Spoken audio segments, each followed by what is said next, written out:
Hey yo, football fans, it's another great year. Fantasy football fiends, grab your beer.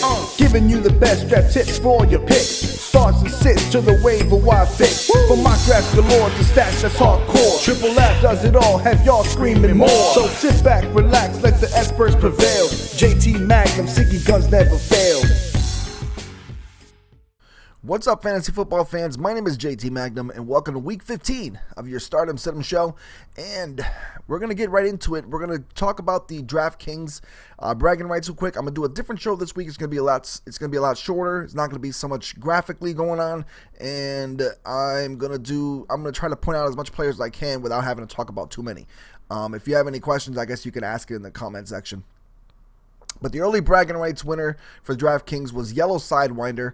The afternoon-only winner was Lisa H22, which I believe has won a couple times. And the regular winner was Kip Whiteley, who I haven't seen his name before. But congratulations to all three of you guys, and best of luck this week. So, moving on, let's get right into the Stardom SitEm portion of the show, and let's get into the starts. And my quarterback starts of the week, I usually do 3 and then talk about 1, but I'm going to do 3 and talk about some other things. But I'm going to do the quarterback starts of the week are Kirk Cousins, Phillip Rivers, and Derek Carr. And Derek Carr was on my sit list last week, and I still told some people to start him even though because I didn't like their other quarterbacks, but he ended up being what he was, a sit. And for some reason Kansas City had his number, but this week against San Diego he'll probably do well.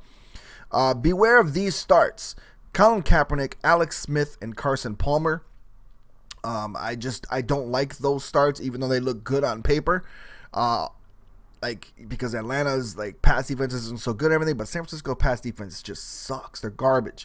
Alex Smith going against Tennessee's pass defense, he doesn't pass the ball well, and he's another one that, yeah, he's good some days, but he's also bad some days, and I think Tennessee's defense is not as bad as they are. They're not as bad as I think they are, as bad as they look.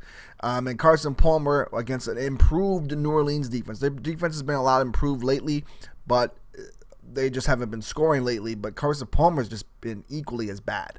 Honorable mention this week for starts, Marcus Mariota and Jameis Winston going against the Cowboys.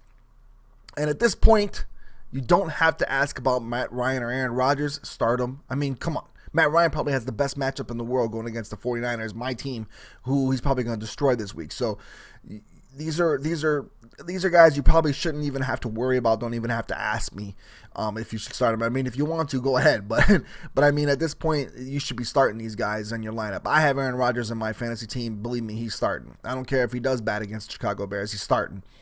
Running backs for the starts, Devontae Freeman and Tevin Coleman and Bilal Powell versus Miami. And the reason why I have Devonta Freeman and Tevin Coleman is pretty obvious. Atlanta's going to run and pass all day on this 49er team, and the 49ers haven't been able to stop the run all year. They won't be able to stop Devonta Freeman or Tevin Coleman in this game. Beware Lamar Miller, Thomas Rawls, and Frank Gore this week. I don't like them. An honorable mention for this week for starts, LeGarrette Blount against Denver, Isaiah Crowell against Buffalo, and DeMarco Murray going against Kansas City.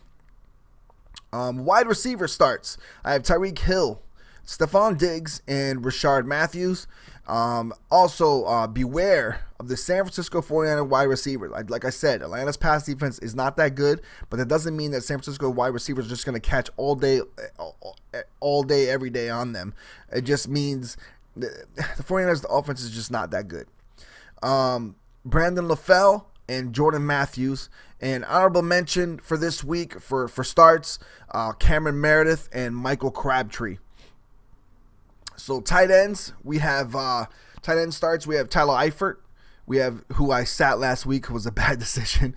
Sorry about that, guys. And Garrett Selleck from the 49ers, and Hunter Henry versus Oakland. Garrett Selleck's not a name that normal people would pick, but Vance McDonald went down on IR, and Atlanta does give up some points to tight ends. So I was figuring, the 49ers will use tight ends, considering the wide receiver situation is very, very bleak. So that's why I put Garrett Selleck in there. And Hunter Henry versus Oakland. I think it's going to be a shootout in Oakland. I don't know. I think it's going to be a high-scoring game. So beware of Dwayne Allen and Zach Ertz this week. And honorable mention is Delaney Walker and Ladarius Green and Cameron Brate.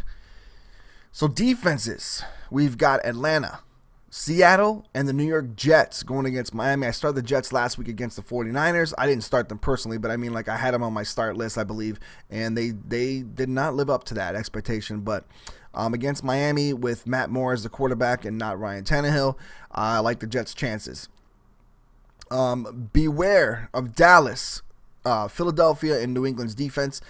Despite Denver's woes on offense, I still think that at home they can move the ball in this New England offense. And Trevor Siemian isn't that bad of a quarterback. Like, he has completed passes. He can move the ball downfield, and I think that he'll be able to move that Denver offense. Honorable mention, Pittsburgh's defense, Indy, and Baltimore this week. Indy against a Minnesota offense who hasn't done that well either with Sam Bradford. So I like them a lot too. So let's get to the SitEm portion of the show. Sorry if I'm confusing you a little bit with all these honorable mention stuff and that kind of stuff, but this is the way I kind of wanted to do it for this show, and I wanted to make it quick for you guys. But the sits of the week are Matthew Stafford, Russell Wilson, and Blake Bortles, and I tried to find the best quarterbacks I could for sits. It was a little harder this week. Honorable mention for sits, Colin Kaepernick. Like I said before, the Atlanta defense had a great game last week, but on top of that, I had them as a start last week, and they were amazing. Honorable mention, why I have Colin Kaepernick is because the 49ers, like I said, the 49ers offense is not that good in the passing game. It's just not going to happen for them. Cam Newton is the other honorable mention against that Redskin defense. And scary matchups this week, good players with scary matchups. That's what I wanted to do for the sits. Tom Brady, Drew Brees, and Andrew Luck. And these are guys that I'm not going to tell you to sit them, but they have some scary matchups. So if you, I mean, it's up to you to make your decision on what you're going to do. If I had any one of these players, I'd still play them. Because you got to roll with your studs. And especially when it comes to playoff time, you got to kind of roll with the players you drafted, roll with the players you feel comfortable with. And unless, of course, you have Matt Ryan and Tom Brady, in which case I think I'd start Matt Ryan over Tom Brady this week, even though he's playing Denver, even though he's Tom Brady. I guess that's the kind of situation I'm talking about. It depends on what kind of quarterbacks you have.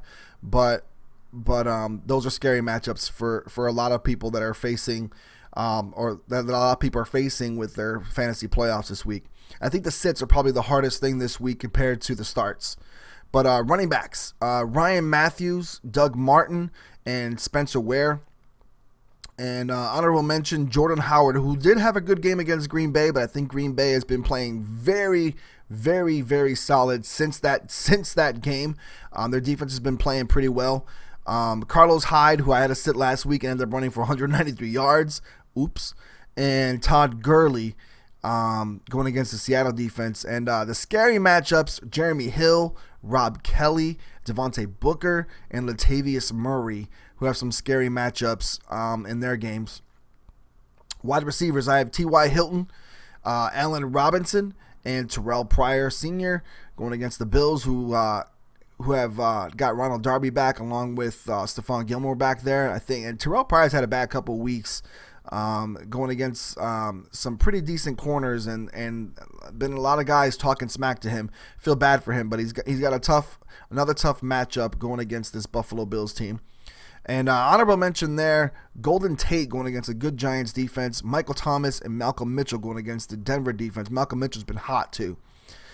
Scary matchups, Julian Edelman, Brandon Cooks, and Kelvin Benjamin going against his former teammate in Josh Norman up in Washington. And there's a lot of people with some scary matchups here and there too, so I expect you guys to definitely ask me questions in the comment section. Tight ends, I have Eric Ebron, Dennis Pitta, and Richard Rodgers.